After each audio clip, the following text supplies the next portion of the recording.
Hi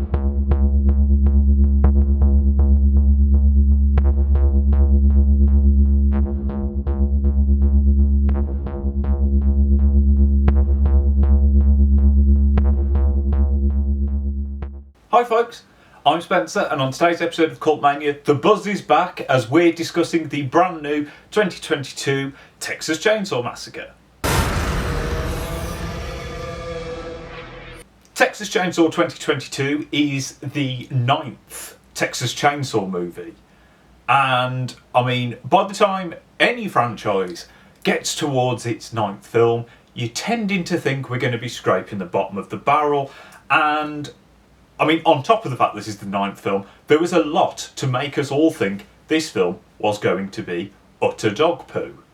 It went through, it started out production, they got a week into production, and the director left to be replaced by David Blue Garcia. It then filmed, hooray, went to test screenings, they were very, very badly received. The film was supposed to be like a cinema film. It got put out onto Netflix. Then Netflix did barely any like promotion for it. They put our trailer out and some pretty like a really naff poster and like one good one. And it sort of appeared with no real fanfare from Netflix. On Netflix, I had to search for it, and I had to type in like Texas Chainsaw to get to the point where it came up in like the search thing. That was on the day of release. So everything points to this film being a bit poo. But it isn't.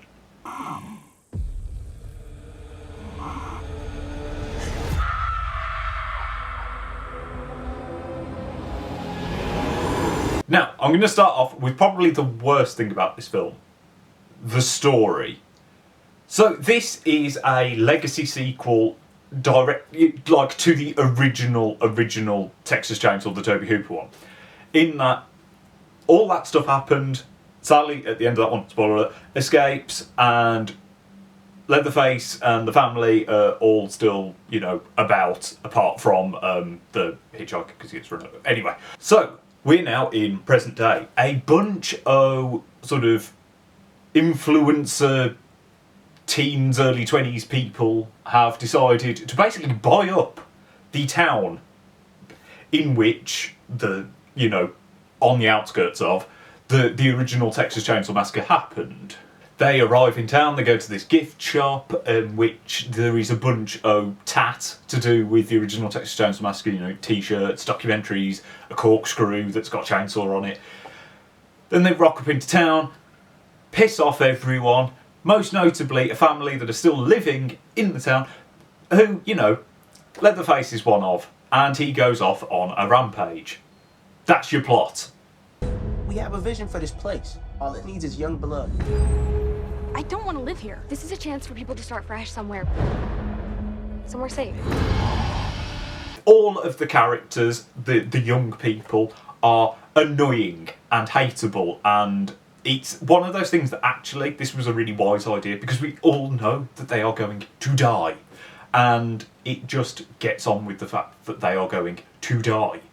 The way that it reminds me the most of, you know how in like the first 2 Final Destination films they sort of they try and make you care about the people that you know are going to die, and then by the time you get to 3 they just make nearly everyone hateable because you're in it for the deaths, you're in it for the gore, so they are just like, let's kill everyone in horrible fashion, and you won't care because you'll just be like, yeah, gore.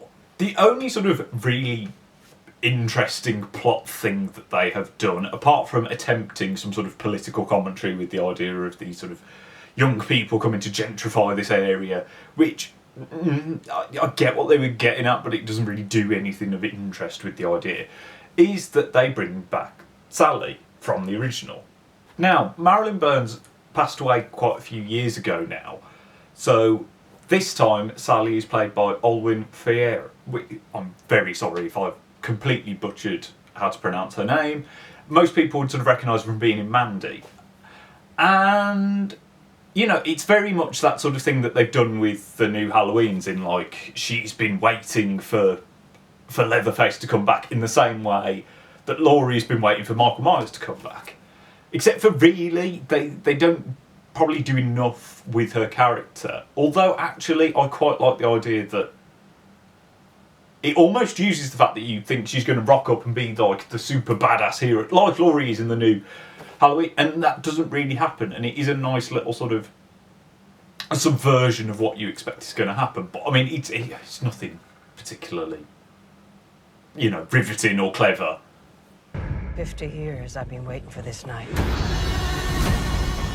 I mean, honestly, the film is mostly interested in the Chainsaw Massacre ringiness and all the other deaths, and to be honest, I really, you know, the stuff in this is very, very good. It's incredibly brutal. I was worried that Netflix would have toned down the violence to some degree, but they really haven't. There is some very, very nasty deaths, you know, broken bones protruding from things, guts being chainsawed out, all that sort of good stuff. And because the film sort of goes with the idea that the characters are unlikable, it can get away with being incredibly mean. Like, there are deaths that are very protracted, and people that, you know, in other films you'd go, that's going a bit too far because that person was nice and likeable. Whereas in this, everyone's hateable. So the fact that they suffer sort of works because you don't... It sort of knows that people aren't watching this to be scared. They're watching this for the thrill of the gore and the blah. So it works. That makes me sound like an absolute sadistic weirdo, but you get what I mean. I mean, you know, you're watching this channel, I'm sure you're a horror fan. Leatherface.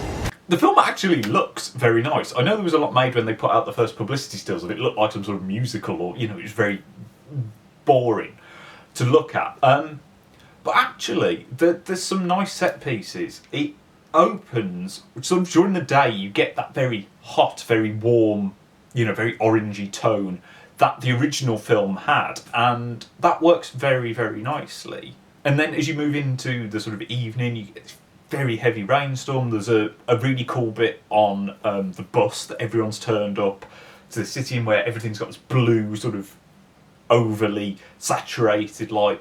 It's very visually arresting.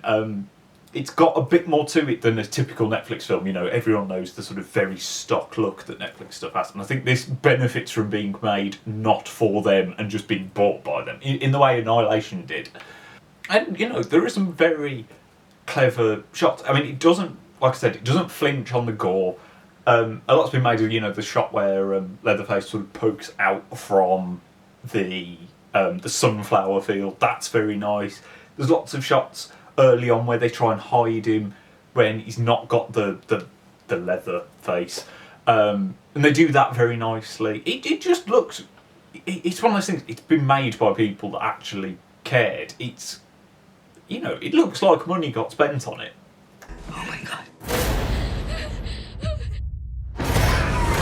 Another place that money clearly got spent was on the soundtrack, done by Colin Stetson, that most people will probably know from Colour Out Space and even more so Hereditary. And, I mean, the original Texas Chainsaw has one of the most interesting scores going, because it is so, you know, abrasive, with all those sort of slaughterhouse noises, the groaning, the sort of creaky bone drill noise stuff. This score goes very much for that, but almost like it's been remixed. Like, there are groans that sound like cattle and that screeching noise that you remember from the original, but they've been processed, they've been digitally altered. Almost, this sounds really stupid, there's almost like a dubstep-y quality to some of it, because it's so electronic but in a screeching way, and it really works. It adds a lot of impact to the violent sequences, and it does add a lot of tone. It does make it uncomfortable, and it reminds you of the original Texas Chainsaw Massacre without it being just, here's the score from the original Texas Chainsaw Massacre.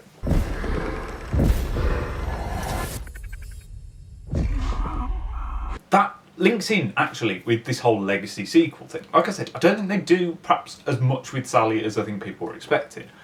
But I also like that this isn't as in your face with references as something like the new Halloweens, which I do like. So I don't want you to think that, you know, this is me just slagging those films off, because I do like them.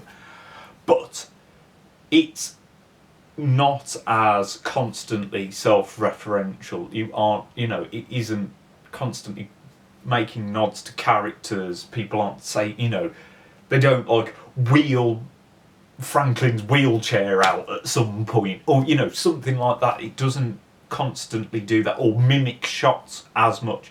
That main sort of noise from the original gets used properly like once, and that's it. And they reference my favourite scene from the original Texas Chainsaw, where Leatherface is just having a meltdown, and it's like he's having the worst day. They do that again, but without it just being, here's that scene again. And like I said, it doesn't just feel like, here are all the things you already saw, but done new, like wink wink. It avoids that completely. I'm not gonna let him kill you. Fear no evil. Fear no evil. If you can't already tell, I really quite liked the new Texas Chainsaw, and I was ready. I was hoping, to be honest, best case scenario for me was like, this is dumb fun. But, you know, in a sort of so bad it's good way. But actually, it's a really well-made horror film with incredibly good kill sequences, really fun gore. It does... I think it reminds me most of perhaps what Tobe Hooper tried to do with Texas Chainsaw 2, in which he went, you can't do the original film again because it's so good, it's already the best version of it. So they've just done something different, but it feels respectful of the original. And I know there are people that hate this film with a passion.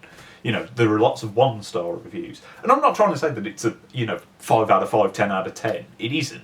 You know, the story isn't interesting enough, really, to make it a great film. But I would happily watch this again. It's probably my favourite of any of the sequels, remakes, anything that they've done for Texas Chainsaw, because it just works as a slasher film. You know, I really don't like the 2003 remake. I did a video comparing it with the original before, and I think I was harsh on the 2003 one in that. But, you know, this is what I wanted from a Texas Chainsaw film made now, because it's just brutal. It has an actual Texas Chainsaw Massacre scene in it. That's you know, that's what this film is. It's taking that title and fulfilling what that title always promised. So yeah, I definitely. I mean, most people have Netflix, so, and it's like 80 minutes. It clocks along at a heck of a pace. You know, it's 20 minutes in, and you've already got someone with like their face hanging off. So go for it. It's well worth a watch. But that's just my opinion. Let me know down in the comments what you thought of Texas Chainsaw Massacre 2022. Are you one of the people that absolutely loved it, or are you one of the people that absolutely hated it?